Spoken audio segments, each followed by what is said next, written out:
नमस्कार मंडळी, welcome back to my channel. मी वैष्णवी आणि वैष्णवी जोशी यूट्यूब चॅनलमध्ये तुमच्या सगळ्यांचं स्वागत आहे. तर हे चित्र बघून तुमच्या लक्षात आलंच असेल की मी कुठे आली आहे. येस, बरोबर, मी आलेली आहे उज्जैनला महाकालेश्वरच्या दर्शनासाठी. तर मी इथून पुढचे काही दिवस उज्जैनमध्येच आहे. उज्जैन ओंकारेश्वर असा प्लॅन आहे. तर मी जे जे काही बघेल ते मी सगळं तुम्हाला दाखवण्याचा प्रयत्न करेन. त्यामुळे तुम्ही आपला ब्लॉग शेवटपर्यंत पाहत राहा. तर मंडळी, आता आपण चाललोय महाकालेश्वरच्या मंदिरात महाकालेश्वरचं दर्शन घेण्यासाठी.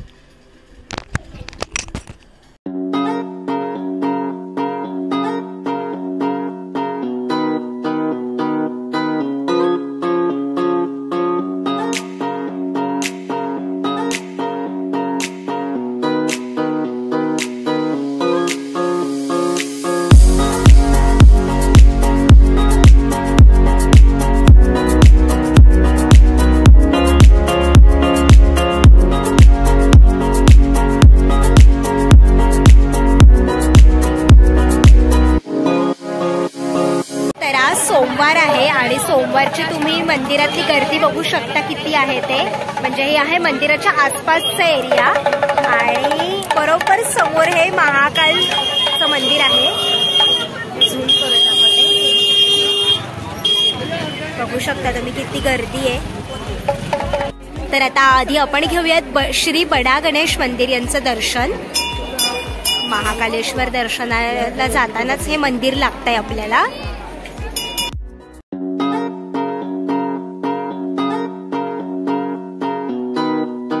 मंडळी, आता आपण जातोय महाकालेश्वरच्या दर्शनासाठी मंदिरामध्ये.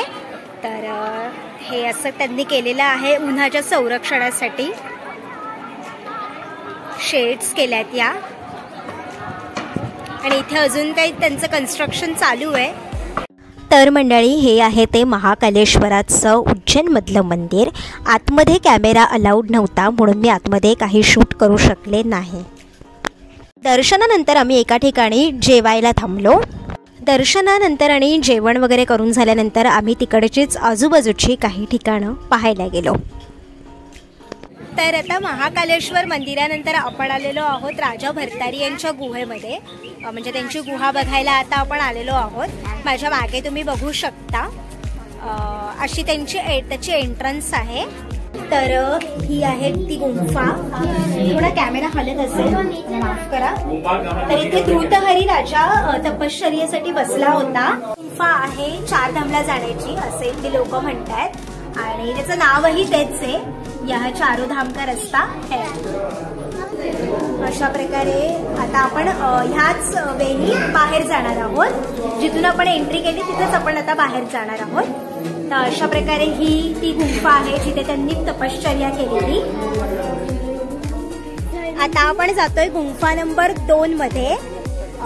पहिल्या गुंफेमध्ये आपण हे सगळं पाहिलं. आता दुसऱ्या गुंफेमध्ये बघूया आपण.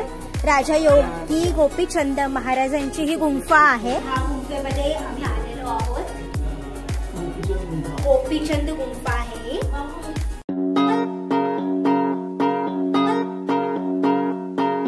हे आहेत ते गोपीचंद महाराज. इथे ते तपश्चर्या बसत असत. हे जे समोर आपल्याला मंदिर दिसतंय ते आहे नवनाथांचं मंदिर, नवनाथ मंदिर. तर आता आपण तिथे जाऊया दर्शनासाठी. खूप ऊन आहे खरं इथे.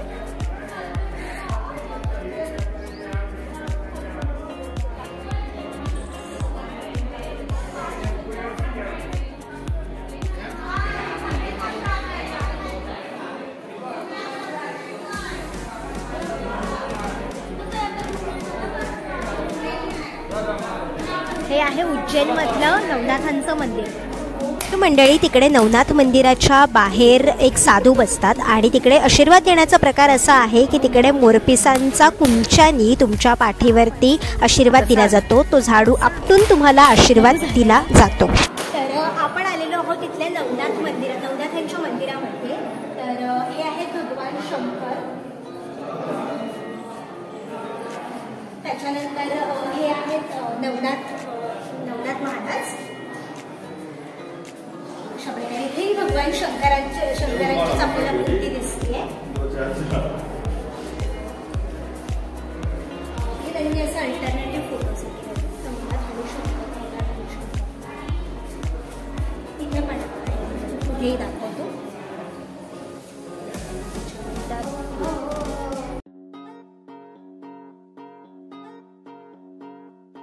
तर हे आहे कालभैरव मंदिर.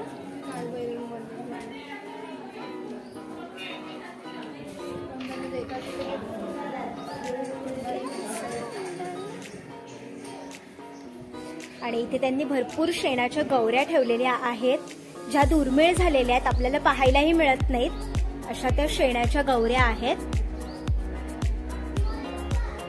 तुम्ही बघू शकता. तर आता आपण इथे आलेलो आहोत गोशाळेमध्ये. इथेही आहे गोशाळा. इथे भरपूर प्रकारच्या गायी तुम्हाला बघायला मिळतील. बघू शकता तुम्ही.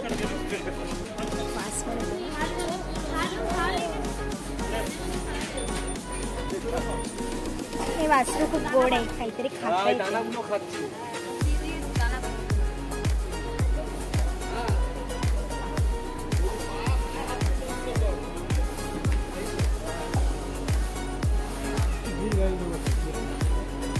गीर गायींचा गोठा आहे हा. गीर जातीच्या गायी आहेत या.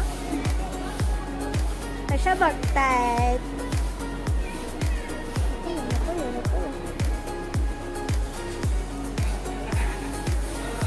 तर आता आपण आलेलो आहोत सांदीपानी आश्रमामध्ये. मी तुम्हाला बॅक कॅमेऱ्याने दाखवते. आश्रम महर्षी सांदीपानी आश्रम ही आहे तिथली इन्फॉर्मेशन.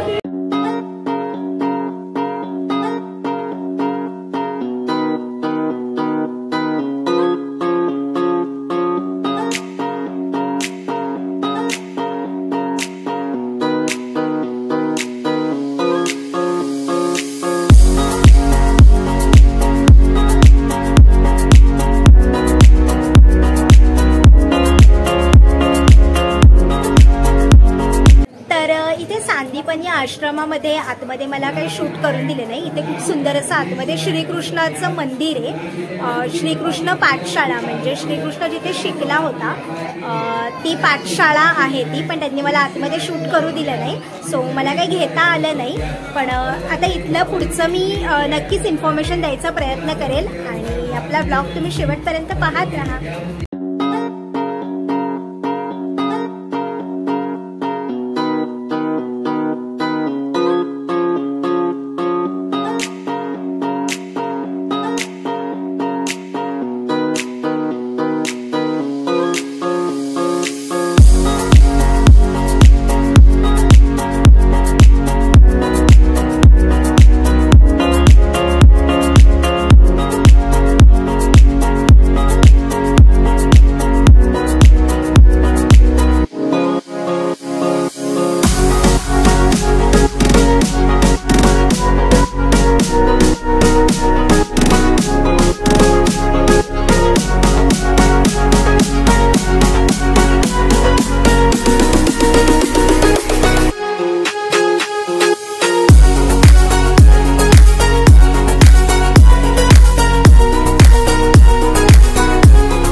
जे तुम्हाला दिसतंय ते आहे मंगळग्रह मंदिर आणि मंगळाचं जे सगळ्यात मेन मंदिर आहे ते आहे उज्जैनमध्ये असं म्हटलं जातं.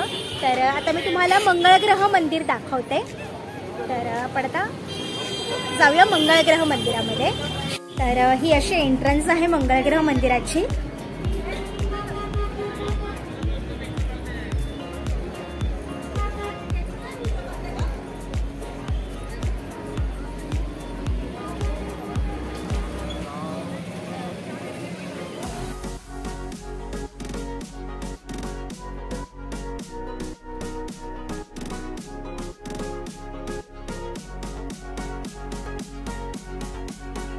तर असं होतं हे मंगळग्रहाचं मंदिर उज्जैनमधलं. आता मंगळग्रह मंदिरामध्ये खरं खूप गर्दी होती कारण हे मंदिर खूप दुर्मिळ आहे, जास्ती पाहायला मिळत नाही. आपल्या महाराष्ट्रामध्ये मला वाटतं अमळनेरला आहे हे मंदिर आणि उज्जैनमधलं हे आहे मंगळग्रहाचं मंदिर. तर आता मंगळग्रह मंदिरानंतर आपण जाणार आहोत कालभैरव मंदिरामध्ये. कालभैरवाचं इथे एक मंदिर आहे ते आपण आता पाहायला जाणार आहोत. तर आता तुम्ही ब्लॉग आपला शेवटपर्यंत पाहत राहा. तर मंडळी हे आहे ते कालभैरवाचं मंदिर.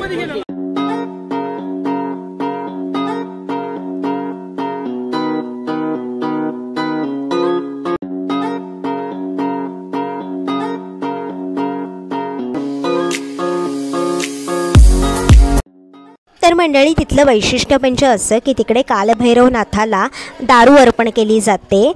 तिथल्या मंदिराचं हे एक खूप मोठं वैशिष्ट्य आहे की तिकडे जेवढे पण भाविक येतात तेवढे सगळे दारू घेऊन तिकडे मंदिरामध्ये देवाला अर्पण करतात. हे तिथलं वैशिष्ट्य आहे.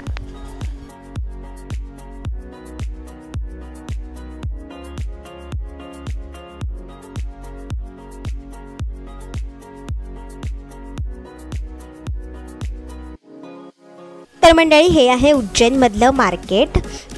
असा होता उज्जैनचा व्लॉग आणि उज्जैनचा हा पार्ट 1चा व्लॉग तुम्हाला कसा वाटला हे मला कमेंट करून नक्की सांगा. पार्ट 2मध्ये मी घेऊन येणार आहे तुमच्यासाठी ओंकारेश्वरचा व्लॉग. तर तुम्ही आपल्या चॅनलला सबस्क्राईब करायला विसरू नका. थँक्यू.